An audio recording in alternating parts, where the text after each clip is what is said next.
think the last time I heard your voice was calling the action line from the White House. Back in the days when hearing a recorded message from Joe was the pro-life news of the day. Things have changed a little. I go back a long way, in case you can't tell. And anyone whose knees are about to buckle, pass out, please don't. I won't be offended if you move away. But I know the Willkes when, and you'll probably hear what I say. I would never call him Jack. I never did. I never called Barbara. They were Dr. and Mrs. Willke, and there was a specific reason. I was a student at the University of Notre Dame when I met the Willkes, and had met two of their daughters prior to that, Marie, Dr. Marie Willke Myers, who's here tonight, and her sister Teresa, who I got to know at Notre Dame, met her at the Notre Dame football stadium when good things happened there. That's changed a little bit lately. But being from Cincinnati, I got into the Willkes orbit pretty quickly. Now, I could go on for a long time, and I did an article which I brought, which was in First Things, which expresses a lot of my feelings about the Willkes. But literally, other than my parents being responsible for me being here, Dr. and Mrs. Willke are the reason why I'm in Washington, D.C. fighting for life. They came to Notre Dame before Roe v. Wade. They were Paul and Paula Revere riding around the country warning people of what was coming. And as an undergraduate student, the scale of it, had no idea. And they did incredible things. At that time and place, people didn't see fetal development pictures. The Nielsen photographs, I think, had been made, but weren't widely distributed. Pictures of what an abortion would do, it was all conjecture. I was as naive as anyone, but that night at Washington Hall on the campus, there were hundreds of students, controversy was building. Dr. and Mrs. Willke, as they always accurately described themselves, came in a very medically oriented presentation, told the students there at the university what abortion was about. And people have their opinions about pictures and slides. In that setting, no question, you need to see, you need to know. In the year 2015, Planned Parenthood will get away with products of conception unless somebody reminds the world, hearts, livers, you know, the whole thing. Right. But in any event, back in Cincinnati, the Willkes did set me on my first career.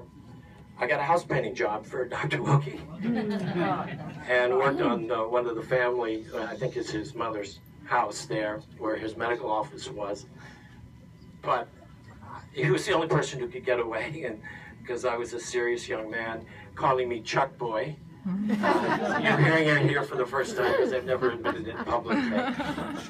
But I got to spend a lot of time around the Willkes and see how funny and humorous they were, how their kids loved and respected them, even if the Willkes had a habit, and you know this, Marie, putting pictures of you on the covers of their book to somewhat mixed response from the children.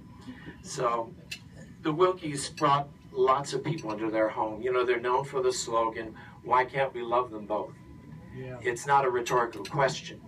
It's not a question they posed to others. Their home was always open to people, young women in particular, in need, some expecting, some having other concerns. And I remember on one of those occasions where I was house sitting at the Willke home and just seeing from notes left around who, you know, different people they were helping at particular times. They walked the walk. They talked the talk internationally. No one talked it better. No one brought the message to more audiences than the Willkes. And you know what they say about a teacher, the teacher never knows where his or her influence stops. The Willkes will never stop because the globe has been alerted to the reality of human life and the reality of a compassionate, full response to life. And they rebut everything that was ever said about the pro-life movement not being concerned about them both, but they walk that walk before they raise their voices in the public square.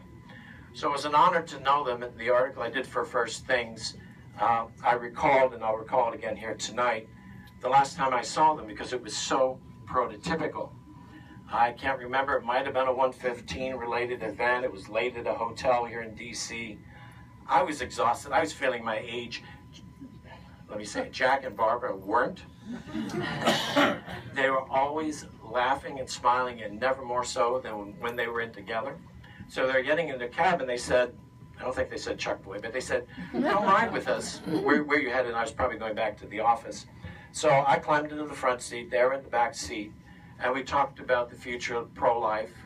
This has been about 8 or 9 years ago, I guess. Is that plausible? And but after serious conversations, they revert to poking each other, laughing, talking. They had a relationship that was forever young. And I remember being inspired by their pro-life convictions, but just as inspired as a young man of 21 at their marriage.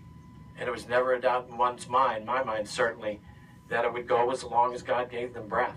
Amen. And I frankly was a little surprised that Jack went on as long as he did after Barbara, because, you know, it would seem like an artery would be cut if he lost her. But I also understand that he was someone who took the biblical admonition to run the race, literally. Not just to persist to the end or stagger to the finish line. The man hit the tape runner. Is that fair? That's right, man. And Barbara did too. And they're a model for us all. However much time we have, we're not doing anything extraordinary. In Witnessing for Life, we're doing what we're called to do. We're giving back the lives we've been given to others who need our help, need our protection, need our support. And we have no right to be fatigued in watching the Willkes. God willing, we never will be. Thank you.